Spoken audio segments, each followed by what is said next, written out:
Welcome everybody to the I was gonna say Hexcast because that's what we usually did for this series, but just welcome to another video. So, Domestic Girlfriend, man.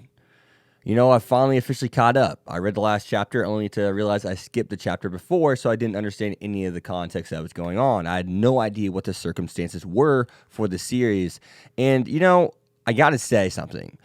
It's not because I'm a fan of who and or what, and or because I was a fan of Sarah Zawand and now I'm kind of sour about it. No, at this point in Domestic Girlfriend, I really got to question what the author's doing. I don't dislike what she's doing, but I most definitely don't like it. So let me explain here. Domestic Girlfriend's been a show that's always had like this realistic structure. You know what I mean? It's always been this drama-filled show that could be far-fetched at times, but it always made sure it stayed within the realm of possibility. I mean, the most dramatic filled thing was probably the girl that, Hina, whenever she was seeing that one dude's son going crazy and his murderous intent and whatnot. That was the most far-fetched thing, but also it was realistic. Stuff like that has happened. So I look at Domestic Girlfriend now, and I'm looking at a show it's just kind of losing that realistic love that it really kind of had. For instance, we had Rui, who was someone who broke up with Natsuo in a very realistic manner. She's someone who got with Natsuo in a very realistic manner. Hina, she's someone who broke up with Natsuo in a very realistic manner. She's someone who loved Natsuo in a really realistic manner, given her status as a teacher and him as a student. All that stuff was so realistic, but so far-fetched at the same time. It's stuff that's definitely happened. That's why domestic relationships are a thing. That's why it's being written about. It's stuff that happens. This is inspiration of events that have happened in real life, obviously. So where I find Domestic Girlfriend falling off at is simply it's like Rui's winning by default. And this isn't because I dislike Rui, because everyone knows I used to love Rui, but now she's like on the bottom of my totem pole because of how she handled things. And I noticed in this chapter, she even acknowledges that she handled things wrong. She does. I see the development and I love it. But because of some things, I'm distraught about it. I'm not as enthusiastic and or happy about the writing as I should be, because that is good writing how they did it. But at the same time, where's the realism?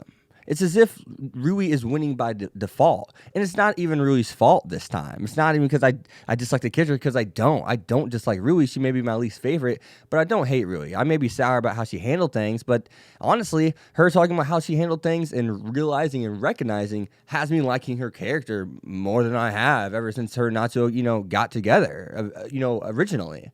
But, I'm looking at the show, though, but it's as if she's winning by default. Hina doesn't have the ability to lose her taste. Hina doesn't have the ability to lose her writing. But now Rui all of a sudden loses her taste, and now Natsuo's the only one that can save her, clearly. Natsuo confesses his love to her, clearly. It's just so coincidental. It's as if they just forced Hina out of the picture. Hina's been forced out of this show ever since she originally broke up with Natsuo, which whenever she broke up with Natsuo, it was such an unfair breakup. She didn't handle it right. But she made the right thing, because she allowed a future for them later on. She allowed Natsuo to at least attempt to be a writer without just being a writer because of clout. And I don't like how she's, they're teasing the character. And it's annoying, because it's not fair to people who do want Hina to win and or have supported Hina throughout all of this, and or just people who just like her character in general. You can't just have a character flaunt their feelings around and have a past relationship with the kid that she was really kind of forced to break up with at the time. You can't, she's never been given a fair chance.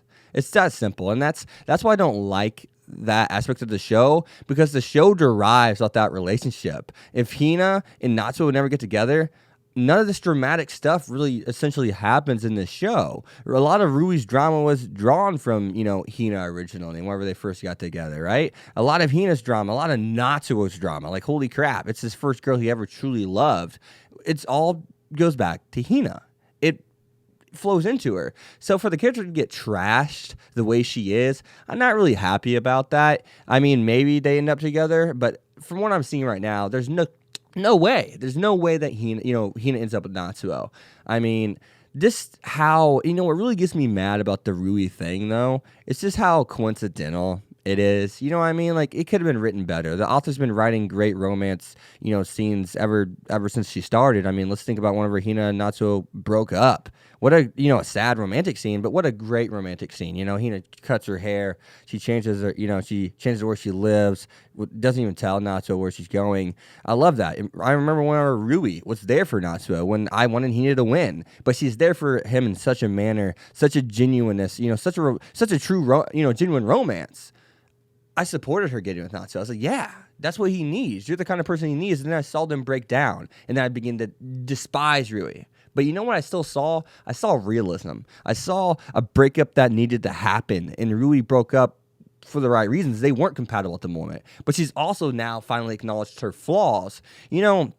Rui was someone... Sorry, audio issue, but where I left off, though. But at the same time, I feel as if Rui, even though Rui's doing these things that I love that make me like her more with self-realization, which I love. Self-realization is what characters need to derive from in terms of characterization, because it's everything, because self-realization is going to make them realize who they truly are and how to develop and work on themselves. It's the full acknowledgement of oneself, right? And I love that because it just allows so many features of a character to be fleshed out. It allows so many different perspectives of a character, because if someone's developing, obviously they're going to change their presence. The way they carry themselves will change. And I would love to see Rui moving forward, to see who she is and what kind of person she is.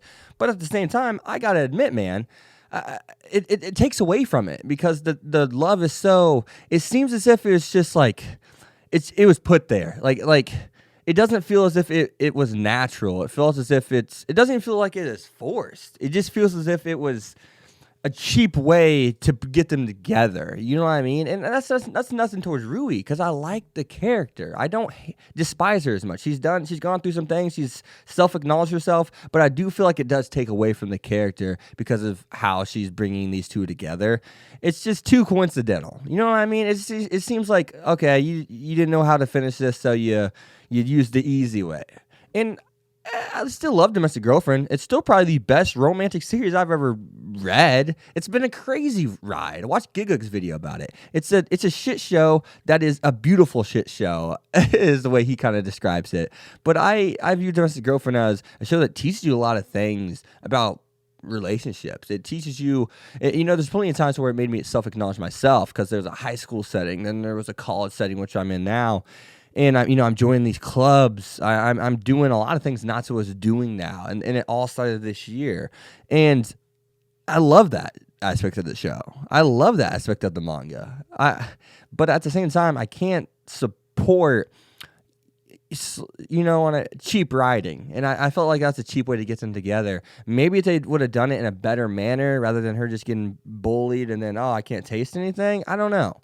I don't know if that's some issue with it or not, but I can say that I'm not satisfied. It felt as if, we put all this dynamite in a bomb and we lit the fuse only for the bomb not to go off, or the explosion not to be as big as it should have been. And I felt, it really reminds me of the way Welcome to the Ballroom made me feel. It had all the excellent catalysts. It had all the excellent, setups, all the hype, all the buildup. But then whenever the buildup finally exploded, it just wasn't as big as I expected. The explosion didn't blow up the state. It blew up a small village, per se, in terms of hype. And I feel kind of let down. I felt like it's going to be more. I mean, Serizawa. Let's take a look at Serizawa, right?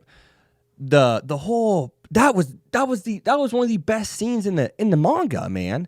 I mean, let's take a look at this. Serizawa's scene where they're reenacting their roles, and their roles play directly into their emotions.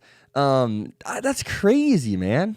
Like, that was so beautiful. I mean, you had Kenny, and I can't remember what her Serizawa's character's name was, but just the way how they're talking about how they couldn't be together, which was passing a message like, hey, this isn't going to work, while also passing a message that was so controversial to where, hey, there is some kind of attraction, at least. There is some kind of I want you connection between Serizawa and Natsuo, but there was never love. And that's part of, Natsuo even makes a statement in this episode about, I really kind of had to learn about myself first and understand my own feelings before I could, give my love and or feelings to someone else. And that's, I like that. But I mean, like Serizawa's scene though, it had two different messages. It was portraying, yes, there was a tension and an attractive kind of tension between the two. They were attracted, but the love was unrequited from one side, right? It was Serizawa loved Natsuo, but Natsuo didn't love her. He cares for her. Yeah, I mean, maybe if there isn't a Rui, there isn't a Hina, Natsuo does end up with her. But there's love somewhere else. And you know, like, that scene was beautiful. You know what I mean? That scene was damn beautiful. And this scene to that one just seems like, it just seems second rate to that scene. And maybe because that scene was one of the better romantic scenes. Honestly, I could argue that was the best romantic scene in the show because of the writing, because of how in depth that was, because of the secret messages hidden within the skit that were pulling you this way and pulling you that way. There's no way for us to truly decide who was going to win and or if Serizawa was going to win. So when I see this scene, I am let down. I like Rui. I like the scene even, but I also really dislike it. It's kind of like I like it 40% of it, but then I don't like the other 60% of it. But it's probably more like a 30-70 kind of split. 30% don't like, 70% do like. So that's just my perspective, guys. I'd love to know you guys' thoughts on that. But hey, you guys have been Hex. Be sure to leave a like, comment, subscribe, follow me on Twitter, X25. See you guys next time. Peace. Thanks for watching, guys. Appreciate it. For real.